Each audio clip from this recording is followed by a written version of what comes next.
situation now than you did earlier today? Um, I think there's a sense of urgency on their part, yes. Would we have gotten to this point if you and Kevin specifically weren't so aggressive in kind of forcing the issue? Is that what it took to have this day happen?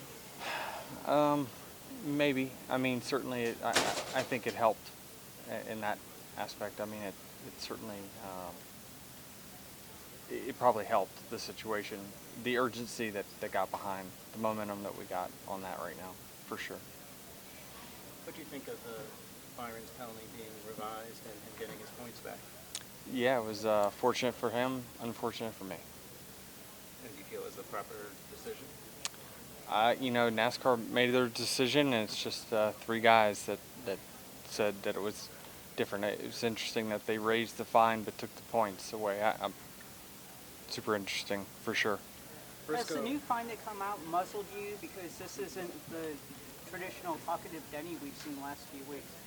No, I'm trying to concentrate on get through this round. It's, there's plenty of other people starting to speak out now, which is good, and not all the sound bites got to come from me. From that aspect, are you frustrated that we're at the midpoint of the playoffs and we're not talking about racing? Well, it's not frustrating for me. It's probably frustrating for sanctioning body for sure. They had some good momentum early in this year, but now everything's kind of caving in on them a little bit from every side. But it's just kind of eventually things do catch up.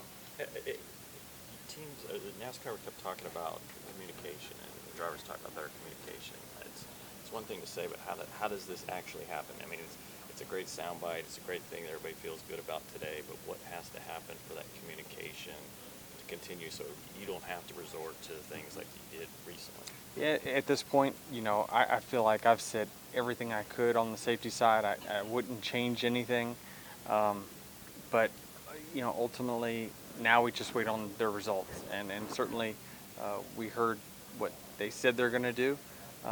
Now we sit back and wait and see those results come through in the next 3 to 6 months. A group of team principals met with some media yesterday and kind of conveyed their side of things as these negotiations are going underway.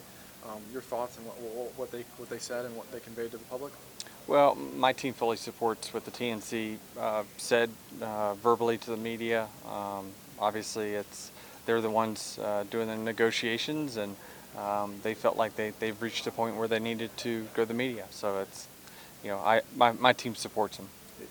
Collectively, the drivers and now the team owner, the principals yesterday, have you guys noticed that it's effective after you bang on the door enough and don't get the answers? It's effective now. Come to us and make it public.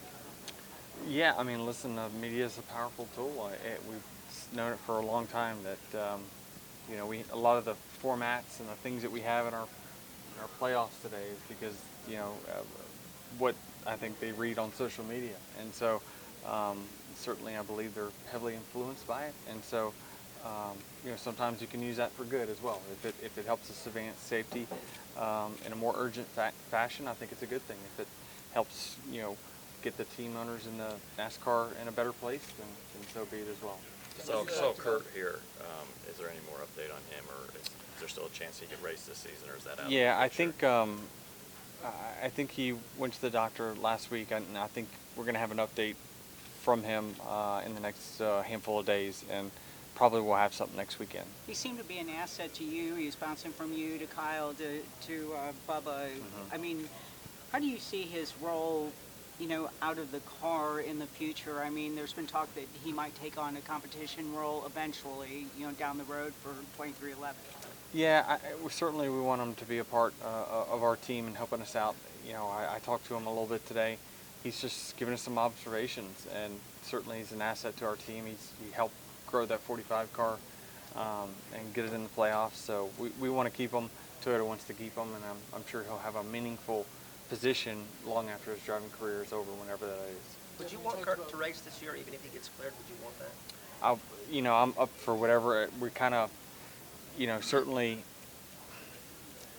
it really won't matter to us, I think. It's kind of whatever he feels comfortable with. The point situation, he could do as good as Bubba or Ty's doing, so I think that certainly we're indifferent on it, to be honest with you. Why Shawshank Redemption? I don't know. It's my favorite movie. It's a good movie. Yeah, great scene too. What is the quickest thing NASCAR could do to fix something, whether it be minor or big, that would make you guys, kind of be like, okay, we got the wheels going with this, and we see some change actually happening? Yeah, I think they kind of went through all that, and I think that a lot of times I think we try to blame it on communication, but ultimately you really got to have the infrastructure within your company to make changes quickly. When we talk about cutting costs and stuff like that, that's, when they come up with a rule change on Thursday, like if we cut our people, we can't get changes done. So that's really important. Even in NASCAR, that they had a bunch of layoffs as well. So you've got to make sure you have the infrastructure to make sure that you can make changes quickly, and that's maybe something that they could look at in the future as to how do they get bigger and better and more efficient and changes when we need them. Denny, you talked about your focus is on tomorrow. What is your approach for this weekend? What do you feel like you guys need to do between today and tomorrow to give yourselves a chance to keep the win? Yeah, it's about trying to get to a number, trying to get to a points number that we feel comfortable with, and you try to run all the simulations and models you can to figure out everyone's history at the track and what do you typically have to do. But ultimately, I'm going to try to get the best finish possible. If I can somehow get stage points, which certain when we're starting is going to be difficult, we're going to do it. So whatever we have to do to try to scratch and claw, it certainly, in the end of the day, it's probably going to be pretty close. What do you think about the 4-car being the random and then going to the R&D center and the 19 and having an issue?